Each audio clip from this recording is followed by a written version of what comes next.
ओम शांति। समस्या में ही समाधान है, लेकिन हम समझ क्यों नहीं पाते हैं।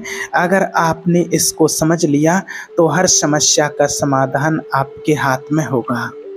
आज हर एक मनुष्य के पास समस्याएं तो होती ही हैं, किसी के पास छोटी और किसी के पास बड़ी होती है। इस दुनिया में ऐसा कोई व्यक्ति नहीं है जिसके पास समस्या ना हो, और इस दुनिया में ऐसी कोई समस्या नहीं है जिस समस्या का समाधान ना हो। बस हमें उस समस्या में छिपे हुए समाधान को कैसे समझना है और कैसे उस समस्या का समाधान हमें करना है, हमें सिर्फ वो आना चाहिए। अगर आपने इस रहस्य को समझ लिया तो आपकी सभी समस्याओं का समाधान आपको आपके पास ही मिल जाएगा। आपको परेशान होने की या कहीं भटकने की ज़रूरत नहीं पड़ेगी। तो आज हम जानेंगे कि वास्तव में समस्या में ही समाधान कैसे छुपा होता है और हम उस समाधान को कैसे खोज सकते हैं। समस्या में ही समाधान है, ये एक ऐसा मंत्र है जिसे हम सभी ने कहा या सुना है, लेकिन क्या ये सच है? बहुत से लोग समस्याओं के सामने खड़े होकर के बस इंतज़ार करते रहते हैं, आशा करते हैं कि समस्याएं अपने आप हल हो जाएंगी। ये एक सामान्य सोच है कि समस्या से बचने का सबसे अच्छा सरल तरीका है कि हम इंतज़ार करें और उम्मीद करें कि समस्या खुद ही ठीक हो जाएगी। लेकिन क्या यह सच है? क्या वाकई मुश्किलों का सामना करना और उनसे निपटना इतना आसान है? तो आज आपको इसी के ऊपर बात करेंगे कि समस्याओं के सामने खड़े होकर के इंतज़ार करना सबसे अच्छा विकल्प नहीं है। आज आपको बताएंगे कि समस्याओं का सामना करना और उन्हें हल करने का सही और प्रभावी तरीका क्या होता है। तो आज हम सीखेंगे कि हमारी मेहनत, समर्पण और सही दिशा में कदम बढ़ाने से ही समस्याएं हल हो सकती हैं। समस्याओं को समझना और उनका हल करना ही सच्चा समाधान होता है। बहुत समय पहले की बात है, एक राज्य का राजा बहुत चिंतित था क्योंकि उसकी पत्नी का जन्मदिन नज़दीक आ रहा था। यूँ तो कहने को वो राजा था, लेकिन फिर भी उनके वैवाहिक जीवन में हजारों प्रकार की समस्याएं थीं। परंतु राजा जन्मदिन पर अपनी पत्नी को एक ऐसा उपहार देना चाहता था कि जिससे उनके जीवन में जो दुख है वो कम से कम उस दिन के लिए तो दूर चला ही जाए। वो अपनी पत्नी को खुश करना चाहता था, लेकिन आपने देखा होगा कि यह कार्य बहुत ही मुश्किल होता है, क्योंकि हम आज तक किसी को खुश नहीं कर पाए। हम चाहे लाख कोशिशें ही क्यों ना कर लें, लेकिन हम कभी किसी को खुश नहीं कर पाते हैं, क्योंकि यह खुशी हमारे पास नहीं है और ना ही सामने वाले के पास है। जो हमारे पास है ही नहीं जब, तो वो हम और किसी को कैसे दे सकते हैं। अर्थात अगर आपको किसी और को खुशी देनी है तो सबसे पहले आपको खुश होना होगा, आपको खुश महसूस करना होगा। अर्थात वह खुशी आपके पास होनी चाहिए, तभी तो आप किसी और को खुश रख सकते हैं। एक दिन राजा ने सभी दरबारियों को दरबार में उपस्थित होने के लिए आदेश दिया और साथ ही सभी मंत्रीगण भी वहां पर उपस्थित थे। तभी राजा ने सभी से सुझाव मांगा कि आखिर वह किस प्रकार अपनी पत्नी को जन्मदिन पर खुश कर सकता है। आखिर वह उन्हें कैसा उपहार दें जिस कारण राजा की पत्नी खुश हो सके। वहाँ पर उपस्थित सभी लोग अपने मन की बातें राजा को बताते हैं, परंतु राजा को वहाँ पर उपस्थित किसी भी व्यक्ति का कोई सुझाव पसंद ही नहीं आया। एक दिन शाम के वक्त राजा अपने रथ से कहीं जा रहा था। तभी रास्ते में उसने एक बहुत ही सुंदर मूर्ति देखी। वह मूर्ति बहुत ही सुंदर और आकर्षित थी। उसे देखकर ऐसा प्रतीत होता था कि मानो उस मूर्ति में जान हो। उस मूर्ति को देखकर राजा बहुत प्रसन्न हुआ और वह तुरंत ही मूर्तिकार के पास पहुंचा और राजा उस मूर्तिकार से कहता है, तुम तो बहुत बड़े कलाकार हो, तुम्हारी मूर्तियों में चांद नजर आते हैं। ऐसा प्रतीत होता है कि तुम्हारी मूर्तियां जीवित हैं। हम तुम्हारी मूर्तियों को देख करके बहुत प्रसन्न हैं। हम चाहते हैं कि तुम्हारी सारी मूर्तियां हमारे दरबार में शामिल हों। ये सुनकर वो मूर्तिकार बहुत प्रसन्न हुआ, जैसे उसे कोई खजाना मिल गया हो। लेकिन तभी राजा ने उस मूर्तिकार से एक और बात कही, देखो, मैं चाहता हूँ कि तुम मेरे दरबार में शामिल हो जाओ, किंतु उससे पहले तुम्हें मेरे लिए हमारी रानी की ऐसी मूर्ति बनानी होगी जिसे देखकर वह खुश हो जाए और अपने सारे दुख दर्द भूल जाए। और यदि तुम ऐसा ना कर सके तो मैं तुम्हारा सर धड़ से अलग कर दूंगा। राजा के मुख से यह सुनकर मूर्तिकार घबरा गया, उसके पसीने छूट गए। वह राजा को मना भी कैसे करे, इसलिए उसने ना चाहते हुए भी राजा को स्वीकृति दे दी। राजा उस मूर्तिकार की बात सुनकर बहुत प्रसन्न हुआ और वो वापस राजा अपने महल वापस लौट गया। लेकिन उधर दूसरी तरफ जो मूर्तिकार अब तक जो बहुत प्रसन्न था, जो अपने मन से मूर्तियां बनाया करता था, जो हमेशा प्रसन्न रहता था, वो हमेशा खुश रहता था, वो अब दुखी हो गया और वो एक बहुत गहरे दुख में चला गया। वह डर के कारण डरे हुए मन से और डर के कारण रानी की मूर्तियां बनाना शुरू करता है। परंतु जो भी मूर्ति बनाता था और उसको देख करके उसको ऐसा प्रतीत होता था कि मानो वह मूर्ति बहुत दुखी है, उसे किसी प्रकार का कोई दुख है। एक के बाद एक उसने कई सारी मूर्तियां बना डाली, परंतु कोई भी मूर्ति ऐसी नहीं थी जिसे देखकर कोई भी उस मूर्ति को देख करके खुश हो सके, जिसे देख करके ये लगे कि मानो उस मूर्ति में जान है और वह मूर्ति देखकर कोई भी अपना दुख भूल जाए। यह इस कारण से हो रहा था क्योंकि मूर्तिकार अपने अंदर से बहुत दुखी था, जो उसकी मूर्तियों के रूप में साफ और स्पष्ट नजर आ रहा था। क्योंकि कहा जाता है कि अगर आप खुश होकर काम करोगे तो उसमें जल्दी सफलता मिलेगी और आपको भी खुशी मिलेगी, और दुखी होकर के काम करोगे तो सफलता नहीं मिलेगी। क्योंकि जो हमारे अंदर होता है वही हमें बाहर मिलता है और बाहर हमारे प्रैक्टिकल कर्म में दिखाई देता है। राजा ने उस मूर्तिकार को 1 सप्ताह का समय दिया था, किंतु 4 दिन तो उसने यूं ही व्यर्थ कर दिए। अब उसके पास केवल 3 दिन का ही समय बचा था, जिसके बारे में सोच सोचकर उस मूर्तिकार का गला सूखा जा रहा था। डर के कारण अब उसके हाथ पैर भी काम करना बंद कर चुके थे। उसके हाथ से हथौड़ी और छेनी तक नहीं चल रही थी और उसे अपना भविष्य नजर आ रहा था। उसे नजर आ रहा था कि राजा उसे मृत्यु दंड दे रहा है। उसके बाद उसके परिवार का क्या होगा और उसके परिवार को कौन संभालेगा, ये सोच सोचकर उस मूर्तिकार का मन बैठा जा रहा था। तभी उसने एक योजना बनाई। वह अपने परिवार को साथ लेकर के और गांव छोड़ करके चला जाएगा, ये सोच करके वह तुरंत घर लौटा। उसने सारा सामान पैक किया, अपनी पत्नी और अपने बच्चों को भी तैयार किया। वो जैसे ही घर से निकलने वाला था कि तभी उसने देखा कि राजा के सिपाही उसके गेट के बाहर तैनात हैं।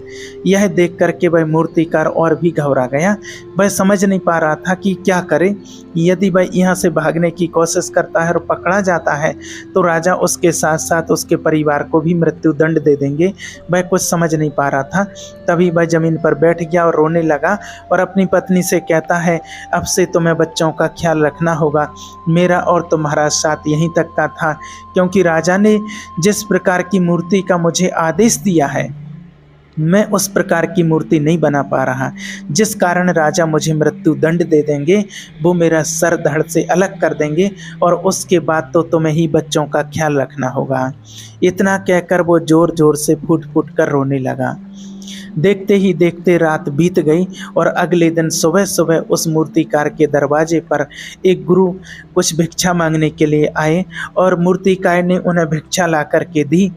तो मूर्तिकार बहुत परेशान लग रहा था, जिसे देख करके गुरुवर उस मूर्तिकार से कहते हैं, बेटा हमारे जीवन में दुख और सुख तो आते ही रहते हैं, हमारे जीवन में दुख और समस्याएं तो होती ही हैं, किंतु इन सभी दुख और समस्याओं का समाधान भी होता है, परंतु हम केवल दुख और समस्याएं ही देखते हैं। उन दुख और समस्याओं के छिपे निवारण और समाधान को हम कभी नहीं देख पाते हैं। यदि तुम ध्यान से देखोगे तो हर समस्या का समाधान है और हर दुख का निवारण भी है। मैं यह अच्छी तरह से जानता हूँ कि तुम यहाँ से अपनी पत्नी और बच्चों को लेकर के भाग जाना चाहते थे, किंतु ऐसा हो नहीं सका। उस मूर्तिकार ने जब गुरु के मुख से बातें सुनी तो वह उनके चरणों में जा गिरा और हाथ जोड़ करके कहने लगा, गुरुवर आप ही बताइए मैं क्या करूं। राजा ने मुझे मूर्ति बनाने का आदेश दिया है, किंतु मैं चाहकर भी मूर्ति नहीं बना पा रहा, और यदि मैंने मूर्ति न बना पाई तो राजा मुझे मृत्यु दंड दे देंगे और उसके बाद मेरे परिवार का क्या होगा, उनका ख्याल कौन रखेगा। तभी गुरुवर उस मूर्तिकार से कहते हैं, बेटा आंख बंद कर लेने से कुछ नहीं होने वाला है, क्योंकि दुख और समस्याएं तो वहीं की वहीं खड़ी रहती हैं। ध्यान देने और कर्म करने से सब कुछ बदल जाता है। यदि तुम केवल आंखें बंद करके यह सोचोगे कि तुम्हारी समस्याएं चली जाएंगी, तो ऐसा कभी नहीं होगा। इतना कहकर उन गुरुवर ने उस मूर्तिकार से कानों में कुछ कहा और उसके बाद वो वहाँ से चले गए। उन गुरु के वहाँ से चले जाने के बाद वह मूर्तिकार महल गया, जिसे देखकर राजा उस मूर्तिकार से कहता है कि लगता है तुमने समय से पहले ही एक अद्भुत मूर्ति तैयार कर ली है। बताओ वो मूर्ति कहाँ है, मैं भी उसे देखना चाहता हूँ। इस पर मूर्तिकार जवाब देते हुए कहता है, महाराज, अभी तक मैंने मूर्ति तैयार नहीं की है, परंतु आपके दिए हुए समय पर मैं वो अद्भुत मूर्ति जरूर तैयार कर लूँगा। लेकिन उससे पहले मेरा एक बार महारानी जी से मिलना बहुत आवश्यक है, अन्यथा वो अद्भुत मूर्ति तैयार नहीं हो पाएगी। राजा ने उस मूर्तिकार की सारी बातें ध्यानपूर्वक सुनी और समझी। उसके बाद राजा ने मूर्तिकार को महारानी से मिलवाया। मूर्तिकार महारानी से मिलने के बाद महारानी से प्रश्न करते हुए कहता है, महारानी जी, किसी भी औरत के जीवन का सबसे बड़ा दुख क्या हो सकता है? इस पर महारानी जवाब देते हुए उस मूर्तिकार से कहती हैं, किसी औरत का मानव बन पाना उसका सबसे बड़ा दुख है। तभी वह मूर्तिकार महारानी से एक और प्रश्न करते हुए कहता है, महारानी जी, किसी औरत के जीवन का सबसे बड़ा सुख क्या है? महारानी उस मूर्तिकार के इस प्रश्न का उत्तर देते हुए कहती हैं, किसी भी औरत के जीवन का सबसे बड़ा सुख उसके पति और उसके बच्चों का उसके पास में होना है। महारानी के मुख से अपने प्रश्नों का जवाब सुनकर मूर्तिकार बहुत प्रसन्न हुआ और उनसे आज्ञा लेकर वो वापस घर लौट आया और अब से वह दिन रात उस मूर्ति पर काम करने लगा। देखते ही देखते पूरे 3 दिन हो गए। आखिरकार रानी के जन्म दिवस वाले दिन वह मूर्तिकार उस मूर्ति को लेकर राजमहल पहुंचता है।